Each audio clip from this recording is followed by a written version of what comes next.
Yan. Saan ka punta? Alam niyo ba yung... Guys, wait lang. Bago mag-start si Kuya D, magtanong muna kayo kay Kuya D kung saan siya pupunta. 1, 2, 3, go! Saan ka punta? To the moon! To the moon. So, ready na kayo? Ready na kayong tanangin? Saan ka punta? Okay. Sino rito yung meron ng ano ba tawag doon? Bookmark. May bookmark kayo. Ang ganda ng bookmark natin, no? Pasalamatan natin si Ate Jana, si Ate Roxanne, si Ate Ai sa paggawa ng bookmark natin. Okay. So, mukhang hindi ako mahihirapan magtanong. Malamang pare-pares din ang sagot kapag tinanong ko kayo saan ka punta. Anong sagot nyo? To the moon! Yan, to the moon. Sige, titignan natin. Kung talagang dapat ba to the moon tayo pupunta. Sige, yuko tayo. Manalangin. Hallelujah. Ama namin Diyos na makapangyarihan sa lahat na milanang ng langit at lupa. Pinupuri at sinasamba tinatakila ka namin. Nagpapasalamat po kami, Panginoon, sa kagalakan na patuloy na inilalagay mo, Panginoon, sa puso ng mga batang ito. Kagalakan sa presensya mo, Panginoon. And we pray, Lord, ano man ang kalooban mo ngayong pong hapon na ito, yun po ang mangyari, Lord. And patuloy kang mangusap sa bawat isa po sa amin. At ang iyong mga salita, Panginoon, ang patuloy na magministeryo, Lord God, sa bawat isa. Maraming po salamat sa iyo po namin ipinagkakatiwala, Panginoon, ang bagay na ito sa tanging pangalan ng aming Panginoong Kristo. Ang lahat ng nagmamahal sa Diyos magsabi ng Amen. Amen. Kaso kami nagutom na. Yan. Konting tiis lang. Unahin muna natin itong salita ng Lord na nagpapabusog sa ating mga espiritu, sa ating mga kaluluwa, bago yung physical na katawan natin. Okay, so alam niyo na siguro ang text natin. Sabi dito sa John 10:10, sino nakaka-memorize ng verse na to? Ayan, dapat pinang-youth, kabisado niyo itong memorize niyo itong verse na ito. Sabi dito, dumarating ang magnanakaw. Magnanakaw to. Dumarating ang magnanakaw para lamang magnakaw, pumatay at manira. Naparito ako upang ang mga tupa ay magkaroon ng buhay na masaganang lubos. Amen. Amen. Hello. Amen. Kailangan ayusin ko lang ha. Excited na kayo. Kain nyo ng 1 hour? Parang yung ipagalit ha. Okay. Sabi dito sa John 10:10, may dalawang nag-o-offer dito. Siyempre, unahin na natin yung nagbibigay ng offer. Nang sabi niya rito, naparito ako upang ang mga tupa ay magkaroon ng buhay na masaganang lubos. Sino nagsabi niyo sa tingin ninyo? Si Jesus. Okay, si Jesus ang nagsabi doon. Sabi niya, nandito ako para yung mga tupa na katulad ninyo ay magkaroon ng buhay. Anong klaseng buhay? Buhay na masaganang lubos. Kaya lang ito, may dumarating. Sino to yung dumarating? Sabi nito, dumarating ang magnanakaw para lamang magnakaw, pumatay at manira. So dito sa mundo natin, may dalawang dumating. Siyempre si Jesus na ang ino-offer niya ay buhay na masaganang lubos. At yung isa, yung magnanakaw. Etong dalawa na to ay merong gustong puntahan. Si Jesus, ang gusto niyang puntahan, yung buhay na masaganang lubos. Etong magnanakaw na to, ang gusto niyang puntahan ay yung buhay ng punong-puno ng to steal you sa Lord para para sirain yung buhay mo. So para magkaroon ka ng hindi magandang buhay. Parang ganito lang yan eh. Sabi ng Lord doon sa Jeremiah 29:11, I have a plan for you, plan to prosper you and not to harm you, plans to give you hope and a good future. Yun ang plano ng Lord. Pero itong magnanakaw na ito, may plano din sa bawat isa sa atin. Na may plano ako sa Diyos, sabi nung magnanakaw. Okay, agawin ka sa piling ng Diyos at sirain yung buhay mo at pinaka-worst pa, patayin ka. So, kung yung dalawa na yun ay nag-aaya, sino ang sasama doon sa magnanakaw? Wala. Okay, malamang kitang-kita ko sa worship nyo kanina eh. Kitang-kita ko eh. Yung sabi niya, I love you, I need you. Talagang galing sa puso eh. Na kapag sinabi ni Jesus, halika, sama ka. Ang sasabihin mo, anong sasabihin nyo? Let's go! Diba? Malamang pag sinabi ng Lord sa inyo directly, nagpakita ang Lord sa inyo na sasama ka ba sa akin anak? Malamang sasabihin mo, sige po, let's go po. Malamang ganun. Amen. Kaya kapag tinanong ka, saan ka punta? To the moon. Amen. So sabi dito, alam niyo na, sabi ron, sino dito yung nagde-decide, gusto ko na iparinig ninyo doon sa magnanakaw na kay Jesus kayo sasama. Nakakaintindihan? Kasi hindi kayang basahin nung magnanakaw yung laman ng puso natin. Malalaman lang na magnanakaw kung ano yung laman ng puso natin kapag sinabi natin at narinig niya. Okay? O, sabihin natin, sino dito yung nagde-decide na pipiliin niya si Jesus? Say Amen! Amen! Mas malakas. Yung talagang pag sinabi ng Amen, naririndi yung magnanakaw na to. Na hindi ko sasama sa kanya. Pwede ba? Yung pinakamalakas mo na? Okay. Sino dito yung pipili na sasama kay Jesus simula ngayon? 1, 2, 3, go! Wow! Talagang ting-ting-ting. Kaya lang ito na. Hindi. Doon nagsisimula sa pagsigaw nyo ng Amen. Kaya lang ito ang sabi. If we want this kind of life, we need to learn how to live this kind of life. Minsan kasi ganito, gusto lang natin na ganitong buhay. Pero yung nakikita sa buhay natin, parang hindi ito yung patutunguhan mo. Na hindi mo namamalayan na ito pala yung plano ng magnanakaw. Kaya kailangan maging matalino tayo. Kaya kung gugustuhin natin itong buhay, klaseng buhay na to, na ipinapangako ni Jesus, kailangan maging matalino na tayo. Kailangan alamin na natin, kailangan you need to learn how to live this kind of life. Sabi ron, this kind of life ay inihalin tulad ng Lord sa isang race, sa isang paligsahan ng takbuhan. Inihalin tulad ng Lord itong buhay na to. So, ibig sabihin, yung buhay na ito ay parang takbuhan. So, siyempre, pag takbuhan, kailangan na kumilos ka. Hindi pwede dito na nakasteady ka lang. Na-stagnant ka lang. Kasi pagka nakasteady ka lang, hindi ka pwedeng sumali rito sa race na to. Tandaan, yung buhay na ipinangako ng Lord ay inihatulad niya sa isang race. Merong isang kwento. Merong isang,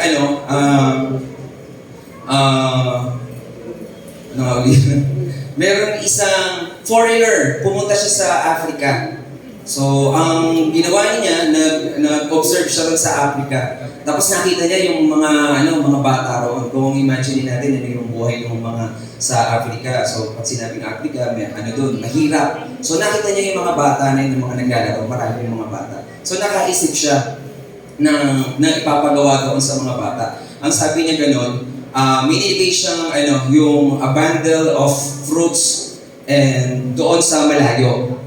So, tinawag niya yung mga batang ito. Sabi niya gano'n sa mga batang ito, okay, kung sino ang unang makakarating doon, pero English siya na, itat-translate ko lang, ha? Kung sino yung unang makakarating doon sa bundle of fruits o yung paligay na natin mga iba't ibang klase ng prutas, sa kanya mapupunta yung prutas na yun. Okay, imagine niyo kayo yung mga bata na yun. Yan, imagine niyo ano yung mga paborito niyo, ba? Mga ice cream, mga paborito niyo pagkain na doon. Tapos sinabihan kayo kung sino una makakarating doon, sa kanya mapupunta yung pagkain na yun. Okay, anong unang gagawin niyo? Pag sinabi ng nagpalaro na gano'n, anong unang gagawin? Pag sinabi, ready, get, set, go! Ano gagawin mo? Ken? Anong unang gagawin mo? Uunahan mo, di ba? Uunahan. Sino rito yung talagang naka-ready para tumakbo na mabilis? Taas yung kamay para mauna. Wow, talaga si Jim. Si Jim may pagpikit pa ng matay. Talagang ganun yun. Talagang tatakbuhin niya yun. Pero tingnan niyo to, mamamangha kayo sa ginawa ng mga bata sa Africa. Tingnan ko nga yung itsura ng mamamangha. Mamamangha kayo. Alam niyo ginawa ng mga bata? Nung namangha din yung foreigner na pumunta doon. Nung sinabi nung foreigner na ready, get, set, go, alam mo ginawa ng mga bata? hawak-hawak sila ng kamay habang papunta doon sa goal nila. Nagulat yung foreigner. Hawak-hawak sila. Tapos nagulat na lang nung sabay-sabay silang dumating doon sa goal nila. So anong nangyari sa tingin ninyo? Lahati-hati sila. Sabihin naman, sabi niya, sana all. Sana all, ganon. Yun pala, culture pala yun ng isang tribo o isang lugar doon sa Africa na ang tawag ay Ubuntu culture. Sabihin nyo nga, Ubuntu. Ubuntu culture.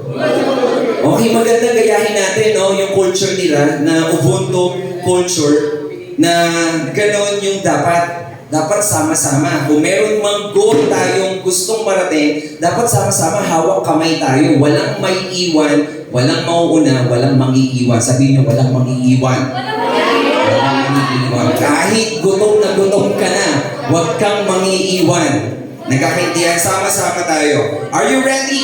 The question is this. Are you ready to go in a race? Are you ready to go in a race? Yes. Okay. Okay. Kaya lang ito, merong 5 dapat tandaan. 5 ito oras na, 12:22. 5 dapat tandaan. Ay, asan na tayo ito? Ayan. Saan ka punta? Ayan. 5 dapat tandaan habang nasa takbuhan ka. Okay. Una, ready na kayo? Saan kayo pupunta?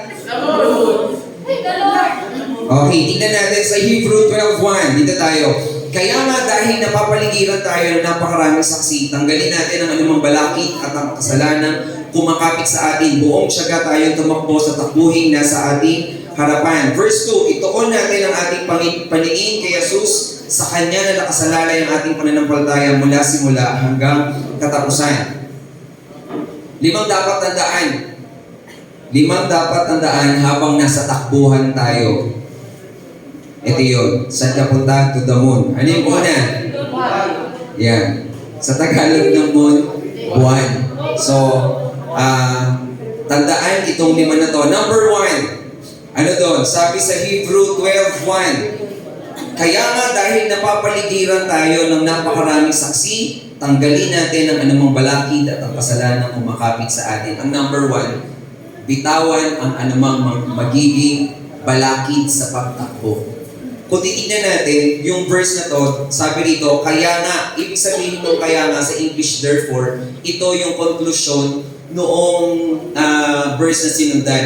Yung chapter na sinundan ay chapter 11. Doon sa chapter 11 ng Hebrew, pinakilala lahat ng mga great cloud of witnesses. Yung mga great, model natin pagdating sa pananampalataya, na kung saan nandoon sinabi yung buhay ni Abraham, yung buhay ni Noah, buhay ni Enoch, buhay ni Abel. So, madaling salita, pinakita doon yung buhay ng mga tapat na mananampalataya na nagtagumpay sa kanilang pagtakbo. Kaya nga ang sabi rito sa chapter 12, kaya nga dahil napapaligiran tayo ng napakaraming saksi, ibig sabihin ng napakaraming saksi sa English, great cloud of witnesses, yung mga leaders natin na nagtagumpay pagdating sa pananampalataya. Ang number 1, bitawan ng anumang balakid. Ano ba yung mga balakid na magiging sagabal sa pagtakbo natin na kasama ang ating Panginoong Yesus? Unang-una, na posibleng maging balakid yung mga worries, mga burdens, and mga problems. Sino rito yung hawakan yung dibdib na siya yung merong burdens, may worries, may problems, Natural lang na tayo ay nakakaranas dito. Pero sana, itong worries and burdens na ito at mga problems na ito, anong dapat na gawin natin? Ano sabi sa Matthew chapter 11 verse 28? Come to me, those who are heavily laden, and I will give you rest. So, posible itong mga bigat na ito yung mga nag-break ng heart natin. Posible na ang may kagagawan nito ay yung kaibigan mo. Posible ang may kagagawan nito, ang pinakamabigat, na kagagawa ng sakit ng loob natin ay yung mismong mahal natin sa buhay. Na nakapagsalita sila ng hindi maganda at nangyari, kinimkim natin, sa madaling salita, yung burden na posible na magiging hadlang sa pagtakbo natin, yung hindi pagpapatawad sa mga nagkasala sa atin. So, anong sabi ng Lord? Bigay mo to lahat sa akin. At para ma-unload ka, para pag na-unload ka na, magiging maganda na yung pagtakbo mo na kasama ko. Kaya nga may isang kwento na isang kabataan, dala-dala niya yung cross, humihingi siya sa Lord. Lord, bakit yung cross na bit ko ay sobrang bigat? Kaya humingi siya sa Lord, Lord, alisin mo po itong cross na bit ko. Yung problema, yung burden na dala-dala ko, pwede po ba kunin mo po ito? Tapos one time, naginip siya. Dinala siya ng Lord sa isang room, na kung saan yung room na ito ay punong-puno ng mga iba't ibang uri ng cross. So pumasok siya, nakita niya na mga siya, iba't ibang uri ng cross, iba't ibang sukat ng cross, at dahil dala-dala niya yung cross na yun, pumasok siya sa room na yun, ng full of cross, hindi niya namamalayan sa kamanghaan niya na sa maraming cross na nakita niya, naiwan niya yung cross niya, tapos lumibot siya. So namili siya ngayon ng cross, naglakad siya hanggang sa makarating siya sa dulo ng room. Tapos, nung pagbalik niya ng lima na gano'n, nakita niya yung isang cross na yun. Sabi niya, Lord, dyan po yung cross na gusto ko po. Nakita niya yung pinakamaliit. Kinumpara niya doon sa lahat ng mga cross na nasa loob ng room. Tapos sabi ng Lord, Nak, yun yung cross na dala-dala mo kanina. Ano yung lesson doon sa istorya na yun? Na possible, yung dala-dala mong burden, yung dala-dala mong bigat, possible na mas mabigat yan kaysa dun sa dala-dala ng katabi mo. Possible yan na yung bigat na dala-dala mo ay mas mabigat yan doon sa mga magulang mo. Possible na mas magaan. Kaya sabi rito, assisting others to carry their loads help you recognize that God has blessed you with a lighter burden than you realize. And after that, when you pick up your cross again, it will feel a lighter. Hindi, a little lighter. So, ano yung ibig sabihin nun na kung meron kang bigat na dala-dala, syempre, surrender mo yun sa Lord, and after that, umalis ka. Lumabas ka sa bahay mo, maghanap ka ng pwede mong i-encourage at hindi mo namamalayan habang nag-i-encourage ka ng mga kapatid mo, ng mga kaibigan mo, o possible mga magulang mo, hindi mo namamalayan, pagbalik mo dun sa cross, parang gumaan siya. Kasi binigay mo sa Lord at yung kalooban ng Lord ang ginawa natin. So number 1, bitawan ang anumang mga magiging balakid, bitawan at ibigay sa Lord. Number 2, Number 2, sabi ron, balakid at ang kasalanang kumakapit sa atin. And number 2, yung letter U, umalis sa kasalanan. May mga kasalanan tayo na nakakapit na sa ating mga pagkatao. Kaya ang gagawin natin, dahil nakakapit na yung kasalanan na yan, alisin natin. Umalis tayo. Tandaan, yung kasalanan, hahabulin ka niya. At ang gawin mo, iwanan mo siya lagi. Posible na ito yung kasalanan sa madalas tayo nagagalit. Naging nature niya natin yung magagalitin. Ito yung mga kasalanan na kumapit na sa pagkatao natin na kung saan itong kasalanan to hindi din nagkakos ng struggle sa atin. Kaya i-check natin yung heart natin, i-check natin yung sarili natin. Ano kaya yung mga kasalanan na kumapit na sa atin na nagiging natural na hindi din nagkakos ng struggle sa atin. Possible itong yung anger na minsan nagagalit na lang tayo na hindi natin namamalayan. Tapos baliwala lang na nagagalit tayo. Possible na ito ay katamaran. Okay, possible yan. Hindi mo namamalayan na tamad ka pala. Ang katamaran ay kasalanan. Sabi nga sa Bible ang tamad ay huwag pakainin. Sino rin din naguguto? Pag tamad ka, huwag kang pakainin. Tanay mo yung katabi mo, tamad ka ba? Simula kayo, huwag ka nang tamad, hindi ka namin papakainin. Okay, possible ito na pornography, yung last. Baka hindi natin namamalayan, nandoon na sa pagkatao natin kasi hindi nagkakos ng struggle. Kaya i-check natin yung heart pagdating dyan. Possible, ito yung mga unrespectful na attitude. O, kamusta ka na? Kamusta na? Yung pagiging magalang natin. Baka hindi natin namamalayan, parte na ng pagkatao natin yung hindi tayo nagbibigay ng paggalang. Okay? Ugaliin natin na magbigay ng paggalang. Especially, ibalik natin yung mano, yung pagpapaalam sa mga magulang, yung pagkikis. Si Risa. Nandito ba si Risa? Anak, yung mag-bless. Mga ganyan. Pag-aalis, magpapaalam, yung mga ganyan. Yan ay pagpapakita ng paggalang. Yung pagiging unrespectful ay kasalanan. Nagkakaintindihan? Kaya kayo, bilang mga anak, kayo ay ini-instruct ng Lord na give honor sa mga parents natin. So maging magalang tayo, and anong gagawin natin? Umalis tayo. Possible na itong kasalanan na to, yung maling relationship. Ito yung mga habitual sin na kung saan nagkukos sa atin ng pagkahinto natin sa pagtakbo. Nagkakaintindihan? Sabi dito, sin is stupid. It causes you to stop.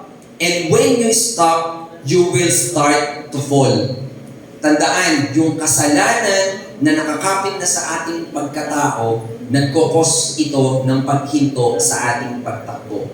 Tandaan, kung i-imagine natin yung nagbabike, habang nagbabike siya, na nasa race siya, tapos umistop siya, anong possible na mangyari sa kanya?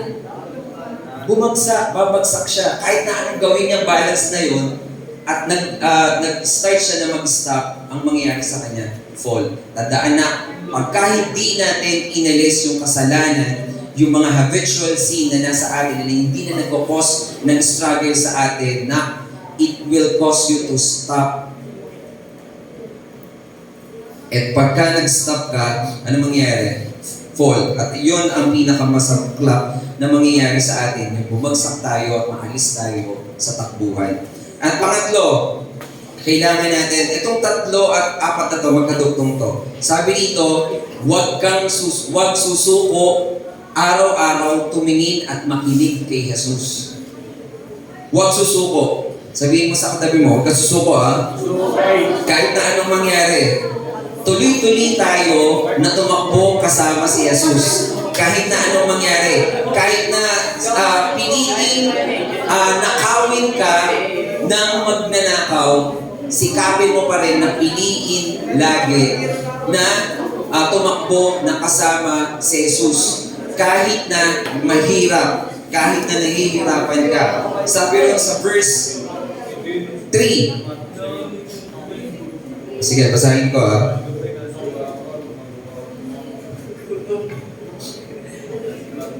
Yan.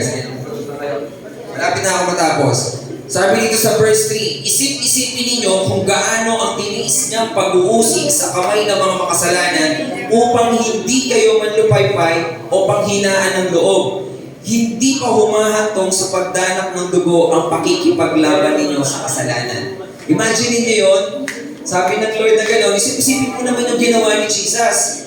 Diba? Nagtiis siya hanggang sa dumanak yung dugo niya para malabanan at matalo niya yung kasalanan. So, sabi ron, huwag susuko, tumingin, araw-araw tumingin at makinig kay Jesus. Sabi dito sa verse 5, nalimutan na ba ninyo ang panawagan ng Diyos sa inyo bilang mga anak niya?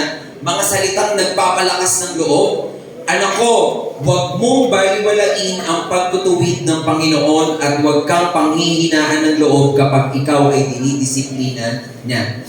Na darating sa punto na didisiplinahin tayo ng Panginoon. Pero ang sabi ng Panginoon na huwag kang panghihinaan ng loob, kaya kita dinidisiplina kasi mahal kita. Amen. Kaya kayo, kapag ka pinagagalitan kayo ng mga cell group leader ninyo, pinapagalitan kayo ng mga magulang ninyo, sabihin nyo, mahal pala ako nila.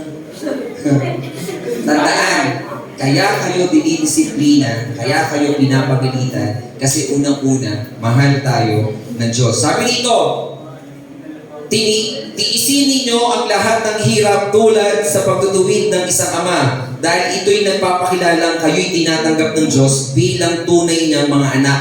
Sino ang anak ang hindi dinidisiplina ng kanyang ama? Tandaan, bilang isang anak ng Diyos, tumanggap tayo ng disiplina. Hindi yung tipong pinagalitan lang dahil sa maling ginawa, umalis na, hindi na nag-church, hindi na makatin ng cell group, pinagpalit na. Dapat wala na ditong pusong sibuyas. Yung makanti lang yung kanyang yung maling, konting mali niya, susuko na. Suko na ako, dito na ako kay magnanakaw. Mas madali dito. Kaya lang, ang cost nun, sisirain yung buhay mo. Tandaan, hindi nag-promise ang Lord ng perfect life. Ang promise ng Lord, in the future, you will have an abundant life. At ang sabi niya, rich and satisfying life. Nagkakaintindihan o masaganang lubos. Sabi nito, kung ang pagdisiplina na ginagawa sa lahat ng anak ay hindi gagawin sa inyo, hindi kayo tunay ng mga anak, kundi kayo yung mga anak sa labas. Hindi ba dinidisiplina tayo ng ating mga magulang? At dahil dyan ay ginagalang natin sila, hindi ba upang tayo'y mabuhay, mas nararapat na tayo'y pasakop sa Diyos na ating Ama, sa Espiritu, sa loob ng maikling panahon, dinisiplina tayo ng ating mga magulang para sa ating ikabubuti. At last, gayon din naman, itinutuwid tayo ng Diyos sa ikabubuti natin upang tayo'y maging banal na tulad niya. Naintindihan, itong mga salita na ito, ang purpose nito is not to feel you good, but to make you good. Nagkakaintindihan, may mga salita na ang dahilan ay hindi para maramdaman mo na yung maganda yung to make you feel good, but to make you good. Minsan, may mga salita ang mga magulang, may mga salita si Lord, may mga utos si Lord na kailangan nating sundin, hindi para maging maganda yung feeling mo, kundi maging mabuting tao ka. Nagigets nyo? Minsan nakakapagsalita sa pandinig ninyo ay masakit galing sa mga magulang, pero sinasabi namin yun dahil hindi para to please your mood or parang gano'n, para to please ka, kundi para maging mabuting tao ka. Naiintindihan ninyo yun? Kaya tanggapin natin kahit masakit, pero ang mahalaga doon, yun ay ikabubuti mo. Salamat sa mga tumatango at nakakaunawa ng mga salitang ito. At ito ang sinasabi sa atin, araw-araw tumingin at makinig kay Jesus. Last na. Kakain na tayo. At number 5. Yun yung mga gutom. Ang number 5, naising mapalapit kay Jesus. Sabi dito, naising mapalapit kay Jesus. Magkaroon ng commitment daily sa prayer and reading and meditating His Word. Para mapalapit ka sa isang tao, lagi mo siyang samahan, lagi mo siyang kausapin, at pag lagi mo siyang kasama, lagi mo siyang kausap, magiging close kayo at mapapalapit kayo. Tandaan, itong race na ito, ang pinaka-goal nito ay magkaroon tayo ng buhay na masaganang lubos. Kapag ka sinabing masaganang lubos, hindi lang ito yung punong-puno ka ng blessing na pera, maraming pagkain, kundi ito ay rich and satisfied life. At matatagpuan lang natin yon sa piling ng ating Panginoong Jesus. Kaya sikapin natin, anak, na maging naisin natin araw-araw na mapalapit tayo sa ating Panginoong Jesus. Kapag ka-close na kayo ng Lord, ay either yung rich and satisfying life ay mararanasan natin. Na yung tipong nasa pagsubok ka, pero satisfied ka kasi alam mo kung sino yung kasama mo sa pagtakbo mo kahit na nasa pagsubok ka. Paano mangyayari na magkakaroon tayo, mapapalapit tayo sa Panginoon? Sabi sa Hebrew 10:25, ito anak, huwag kaligtaan ang mga pagtitipon, katulad ng mga ginagawa ng ilan. Kaya itong mga pagtitipon na ito, ang kahalagahan nito mapalapit na mapalapit na mapalapit tayo sa piling ng ating Panginoong Jesus. Ano yung mga dapat natin hindi kaligtaan? Siyempre, yung cell group natin. Dapat hindi natin kinakaligtaan yan. Siyempre, yung service natin, Sunday worship service, yung midweek service, yan ay mga pagtitipon na kung saan tinutulungan ka na palapitin sa ating Panginoong Jesus. Ano pa? Yung mga training, huwag natin kakalimutan yan. Kaya na yung Sunday school na yung mga late na dumarating, so sikapin natin na hindi na tayo late. Atinin natin yung mga Sunday school na yan. Kasi yung mga gawain na yan, yan ang magpapalapit sa atin sa Panginoong Jesus. Yan ay mga corporate na activity na para sa Lord. Pero huwag natin kakalimutan yung personal commitment natin sa Panginoon sa pamamagitan ng prayer and daily devotion natin sa Kanyang salita. At doon mapapalapit tayo sa Panginoon. Tandaan, pag tatanungin ka, saan ka punta? To the moon. Sa Tagalog ng moon ay buwan. Tandaan natin yung 5. Kabisado niyo ba yung 5? Sino mga kapag-recite ng walang kopya ng 5? Pagbibilang ako ng 5. 1, 2. May price. 3, 4, 4.5. Wala. Letter B, letter U, letter W, A, and N. Ulitin ko ulit yung bilang ko, ha? At the count of 5, pag may nagtaas ng kamay, siya mag-recite. Sige. 1! Bilis, kabisaduhin niya na. 2, 3. Nakaredy na ba yung price natin? 3, 4. Ayan, sige Allen. Try mo Allen. Walang papasahin Allen, ha? Walang papasahin. Please Allen, go! Walang papasahin. Sige.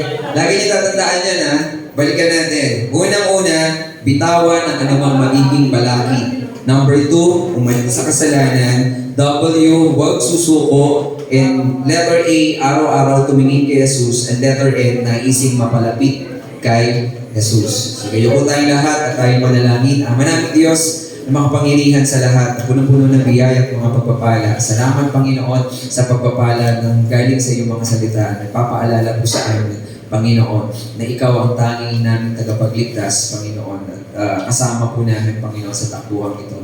Lord, we pray, Lord God, na ang mga kabataang ito ay patuloy mong samahan, Panginoon, sa pagtakbo nila, Panginoon, sa kanila pong pananampalataya, Lord God. Hayaan mo, Panginoon, na isuko po namin ang lahat-lahat, Panginoon, sa iyo. At piliin namin na ikaw ang laging makasama namin araw-araw, Lord God.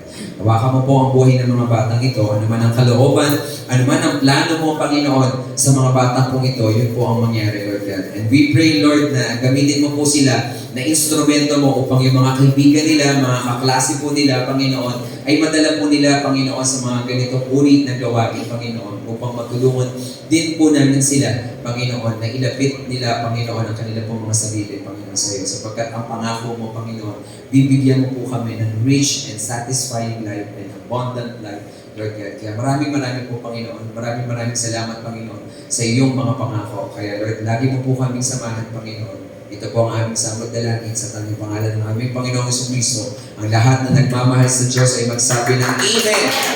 Amen! Ayan. Kahit na, 12.